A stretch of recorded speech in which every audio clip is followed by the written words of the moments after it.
Assalamualaikum warahmatullahi wabarakatuh. Kepada yang terhormat Ibu Maya Melita MPD, selaku dosen pengampu pada mata kuliah Hukum Perlindungan Konsumen dan Persaingan Usaha, serta teman-teman sekalian. Baiklah, di sini kami dari kelompok 1 mohon izin untuk menjelaskan materi kami tentang perjanjian-perjanjian yang dilarang dalam persaingan usaha. Sebelumnya, di sini saya akan memperkenalkan rekan-rekan saya dari kelompok 1. Yang pertama, ada saya, Jeles Alviola Iskandri, kemudian ada rekan saya, Hoil Nisa Alivia, kemudian ada M. Farid Al-Amin, kemudian ada Mahudin, kemudian ada M. Rizky Azim Hafid, dan yang terakhir ada M. Ilham Pratama. Baiklah, untuk teman-teman semua, selamat menyaksikan. Perjanjian-perjanjian yang dilarang dalam persaingan usaha. Pengertian perjanjian yang dilarang. Dalam pasal 1 ayat 7 Undang-Undang Nomor 5 Tahun 1999 menyebutkan definisi perjanjian, yaitu suatu perbuatan satu atau lebih pelaku usaha untuk mengikatkan diri terhadap satu atau lebih pelaku usaha lain dengan nama apapun, baik tertulis maupun tidak tertulis. Unsur-unsur perjanjian menurut konsepsi Undang-Undang Nomor 5 Tahun 1999 meliputi: yang pertama, perjanjian terjadi karena suatu perbuatan. Yang kedua, perbuatan tersebut dilakukan oleh pelaku usaha sebagai para pihak dalam perjanjian. Yang ketiga, perjanjian dapat dibuat secara tertulis maupun tidak tertulis. Yang keempat, tidak menyebutkan tujuan perjanjian. Jenis perjanjian yang dilarang yakni perjanjian oligopoli atau share monopoli. Perjanjian oligopoli sendiri telah dilarang dalam pasal 4 Undang-Undang Nomor 5 Tahun 1999 yang pada ayat pertamanya berbunyi, pelaku usaha dilarang membuat perjanjian dengan pelaku usaha lain untuk secara bersama-sama melakukan penguasaan produksi dan atau pemasaran barang atau jasa yang dapat menimbulkan terjadinya praktik monopoli dan persaingan usaha yang tidak sehat. Pada ayat keduanya berbunyi, pelaku usaha dapat diduga atau dianggap secara bersama-sama telah melakukan penguasaan produksi dan atau pemasaran barang atau jasa sebagaimana yang telah dimaksudkan pada ayat 1 apabila pelaku, 2 atau 3 pelaku usaha atau kelompok pelaku usaha telah menguasai lebih dari 75% pangsa pasar satu jenis barang atau jasa.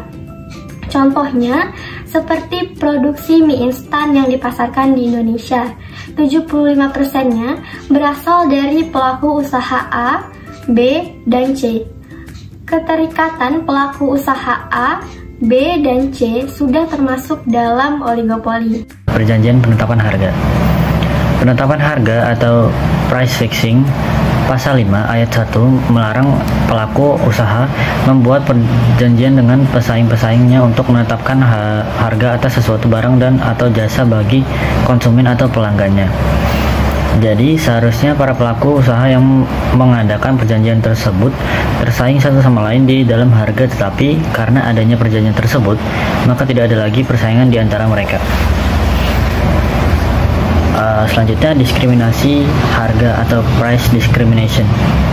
Pasal 6 Undang-Undang Nomor 5 Tahun 1999 menyatakan bahwa pelaku usaha dilarang membuat perjanjian yang mengakibatkan pembeli yang satu harus membayar dengan harga yang berbeda dari harga yang harus dibayar oleh pembeli lain untuk barang atau jasa yang sama. Selanjutnya, penetapan harga di bawah pasar atau predatory pricing.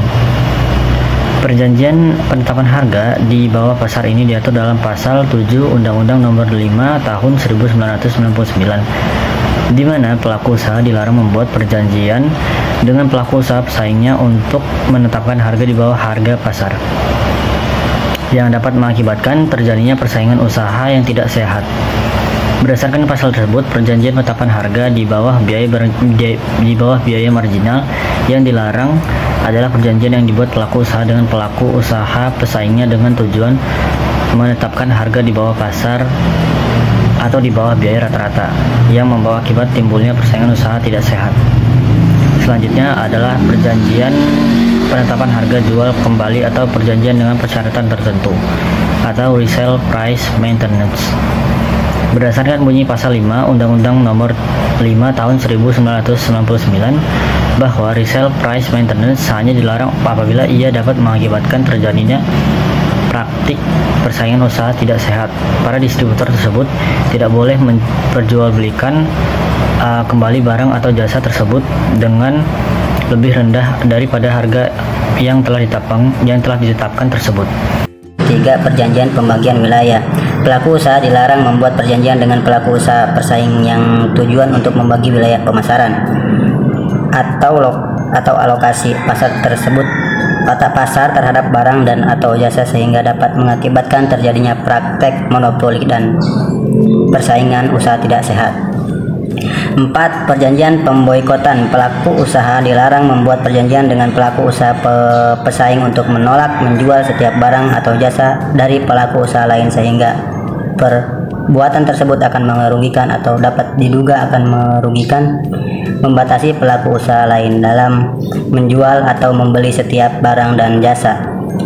5. Perjanjian kartel. Perjanjian kartel adalah kerjasama dari produsen-produsen produk tertentu yang bertujuan untuk mengawasi produksi, penjualan dan harga serta untuk melakukan monopoli terhadap komoditas atau industri tertentu. Terdapat dua kerugian yang terjadi pada kartel, yakni 1. Terjadinya praktek monopoli oleh para pelaku kartel sehingga secara makro mengakibatkan inefisiensi alokasi sumber daya yang dicerminkan dengan timbulnya duet in loss. 2. Dari segi konsumen akan kehilangan pilihan harga, kualitas yang bersaing, dan layanan purna jual yang baik. Analisis penegakan hukum pelanggaran perjanjian yang dilarang dalam persaingan usaha menurut Undang-Undang Nomor 5 Tahun 1999, visi agar pelaku usaha bersikap sportif sehingga tidak terjadi kecurangan antar sesama pelaku usaha maupun pelaku usaha dengan konsumen. Misinya yang pertama adalah menegakkan hukum yang berlaku secara adil dan tegas. Yang kedua, selalu melakukan pengawasan terhadap perilaku usaha. Yang ketiga adalah melakukan sosialisasi UU Nomor 5 Tahun 1999 tentang perjanjian yang dilarang dalam persaingan usaha. Analisis tindakan administratif sebagaimana dimaksud dalam ayat 1 Undang-Undang Nomor 5 Tahun 1999. Yang pertama, penetapan pembatalan perjanjian sebagaimana dimaksud dalam pasal 4 sampai pasal 13, pasal 15 dan pasal 16. Yang kedua, perintah kepada pelaku usaha untuk menghentikan integrasi sebagaimana dimaksud dalam pasal 14. Yang ketiga, perintah kepada pelaku usaha untuk menghentikan kegiatan yang terbukti menimbulkan praktik monopoli dan persaingan usaha tidak sehat atau merugikan masyarakat. Yang keempat, perintah kepada pelaku usaha untuk menghentikan penyalahgunaan posisi domain. Yang kelima, pembatalan atas penggabungan atau peleburan badan usaha dan pengambil alihan saham sebagai dimana dimaksud dalam pasal 28.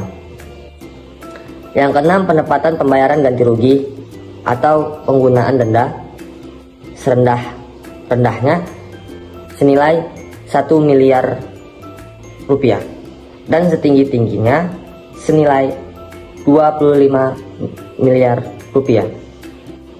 Yang terakhir, selain itu penempatan pidana tambahan berupa pencabutan izin usaha dalam pasal 49 Undang-Undang Nomor 5 Tahun 1999. Di dalam Undang-Undang Nomor 5 Tahun 1999 terdapat pidana tambahan sebagai bagian dari pasal 49 yang merujuk pada pasal 10 Undang-Undang Kitab Hukum Pidana terhadap pidana yang diatur oleh pasal 48 akan dikenai hukuman pidana tambahan sebagai berikut. Yang pertama adalah pencabutan izin usaha. Yang kedua adalah dilarang atau pelaku usaha yang terbukti bersalah akan dilarang menduduki jabatan direksi atau komisaris sekurang-kurangnya selama 2 tahun dan selama-lamanya adalah 5 tahun.